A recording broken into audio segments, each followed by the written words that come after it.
मी गेले होते खरी, पण काम तर झालं नाही. नमस्कार मंडळी, welcome back to the everyday with Gayatri blog. आज ऑफिसचं काम जरा लवकरच झालं आणि ऋत्विकच्या मावशीने पण सुट्टी घेतलेली होती. तसं राहिला ऋत्विक दिवसभर छान, पण संध्याकाळी त्याचं सुरू झालं, आई चल ना खाली. मग म्हटलं चला, 2-3 कामं पण होती आणि थोडं फिरणं पण होईल. मग काय, दिल के करीब मैत्रिणीची डोरबेल वाजवली आणि तिला बळजबरी खाली घेऊन गेले. बरं, मग आता गप्पा मारत मारत डायरेक्ट मेन रोडवर येऊन पोचलो.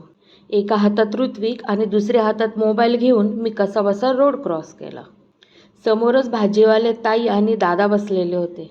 आम्ही गवती चहा शोधत होतो, पण तो काय भेटला नाही. मग थोडं नाराज होत पुढं गेलो. जवळच नमकीन विकायला एक गाडी आली होती, पण ऋत्विकचं मला मस्का मारायचं काम सुरूच झालं. हे घे ते घे, त्याला कसंबसं समजावत त्याला पुढे घेऊन आले आणि मग आलो मोमोज आणि पाणीपुरी खायला. ऐक ना सखे, खरं सांगायचं तर आपल्या मिडल क्लास लेडीजच्या अपेक्षा तरी किती असतात. आपण छोट्या छोट्या गोष्टींमध्येही खूप खुश होतो. बरं चला, आता आम्ही मोमोज आणि पाणीपुरीवर ताव मारतो. आपण भेटूया नेक्स्ट ब्लॉगमध्ये. तोपर्यंत हसत राहा आणि आनंदित राहा. आणि हो, व्हिडिओ जर आवडला असेल तर लाईक करा, शेअर करा आणि सबस्क्राईब करा.